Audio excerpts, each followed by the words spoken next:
It's almost strange trying to picture a world where information wasn't just, well, right there at your fingertips, where computers were these huge things filling rooms, not sitting in our pockets. It really wasn't that long ago, though. No. No. And the person who really architected so much of that shift, into our digital lives, that's got to be Bill Gates. Absolutely. But I think what's really fascinating here, beyond just the tech or the wealth accumulation, it's the mindset behind it all. Okay. This Gates mindset, you could call it.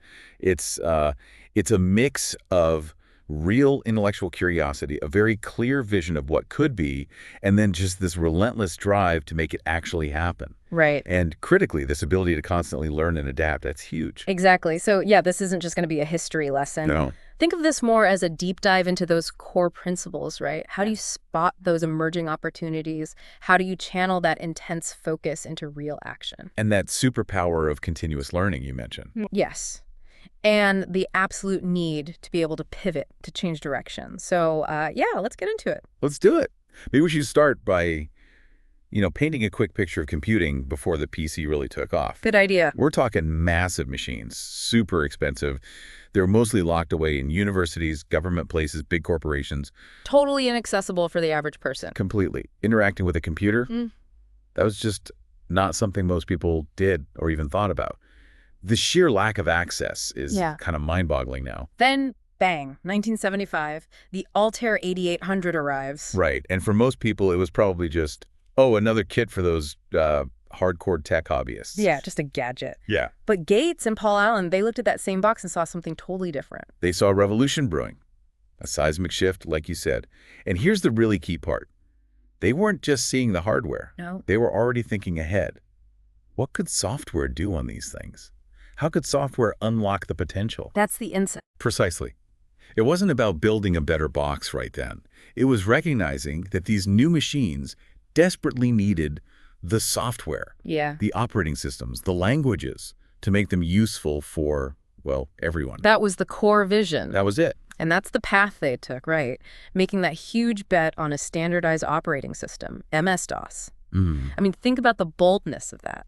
Buying it, then adapting it specifically for IBM. It really shows where their focus was. Their true north, like you said, it was always the software, the code that gave the hardware a purpose. So the lesson there is, it's about seeing beyond the immediate, anticipating what's next. Yeah, I think so. It's that ability to anticipate future needs and then having the conviction to chase those what-ifs, even when most people don't see it yet. It makes you wonder, what's the equivalent today? What are those nascent things happening now that might be overlooked? That's a great question for everyone listening, actually. Yeah. What trends are you seeing in your field that feel untapped? Okay, so they had this incredible foresight, vision, but turning vision into reality is a whole different ballgame. Oh, absolutely. Which brings us to that second piece you mentioned, the relentless drive. Yes. Vision sets the direction, but it's that focus, that passion that actually powers the journey. And the early Microsoft stories, they're packed with examples. The legendary work ethic. Legendary is the word. The incredibly long hours, the intense, almost obsessive commitment to that mission. A computer on every desk. It sounds less like a business goal and more like a personal crusade for Gates. It really does seem that way. And it wasn't just working hard, it was working smart, and frankly, being fiercely competitive. Ah, yes, the competitive spirit. They didn't just want to play, they aimed to win.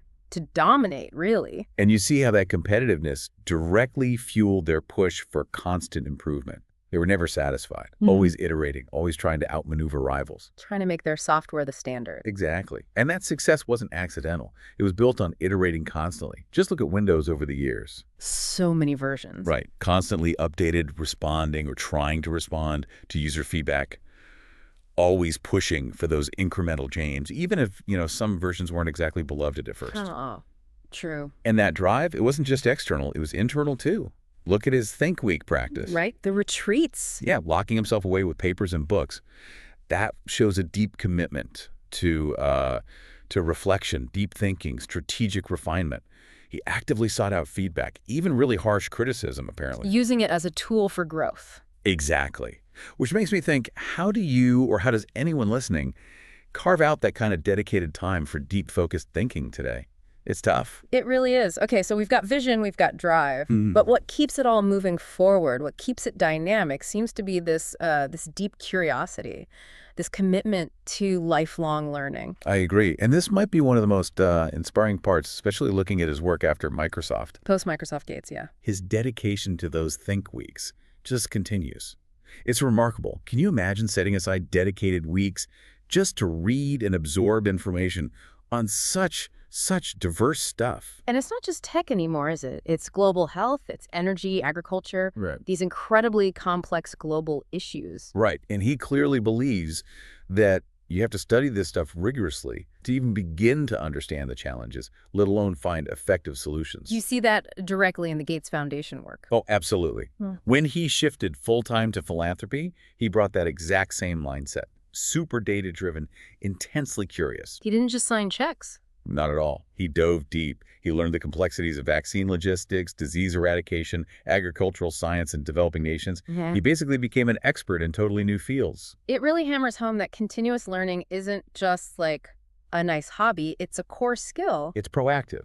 Yeah. It's about gathering the knowledge you need to make informed decisions and actually drive impact. Yeah. Especially critical in a world changing as fast as ours. And it's how he learns too, right? It's not just collecting facts. Exactly. It's about synthesis. It's connecting the dots between different pieces of information, questioning the assumptions underneath, really trying to grasp the whole complex system. Seeing how things link together. Yeah, that systemic view.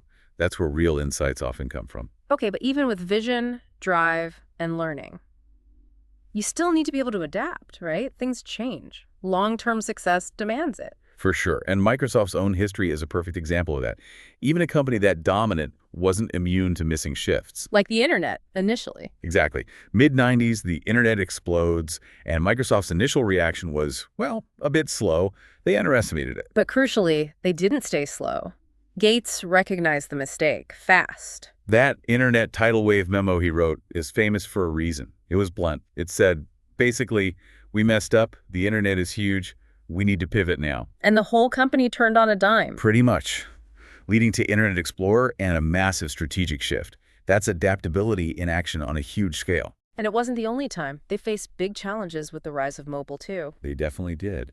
But then look at their pivot to cloud computing with Azure. Hugely successful. It shows that capacity to adapt continued even after Gates stepped back from the day-to-day. And then you have Gates himself making that massive personal adaptation. From tech CEO to a global health leader. It's a huge shift, applying all that brain power and those resources to completely different kinds of problems, global problems. So when you pull it all together, his legacy isn't just Windows or Office. No, it's much richer. It's really a powerful case study in how intellect, plus vision, plus that crucial ability to learn and adapt can lead to incredible outcomes, both financial and societal. It really underlines that lasting impact requires that willingness to evolve. You can't just stand still. Absolutely not. Change course when you need to. So wrapping it up, this Gates mindset, it's really about building success on that foundation of intellectual curiosity and a clear view of the future. Fueled by relentless action. Right, fueled by action and always being open to learning and, importantly, to changing. So thinking about this, maybe a question for you listening is, what topic has really grabbed your curiosity lately? Something you want to understand better? Oh, good one. And maybe what's one skill you're planning to really focus on learning or developing this year? Something to help build your own, future-ready mindset. We'd genuinely love to hear your thoughts on that. Drop them in the comments if you feel like sharing. Yeah, please do. And thanks so much for joining us for this deep dive into the Gates mindset today. Yeah, thanks for listening. And maybe one last thought to leave you with. Think about a big challenge you're facing right now, personally or professionally. How could applying these principles, that vision, that drive, the constant learning, the adaptability, how could that change how you approach it? Could it open up a new path?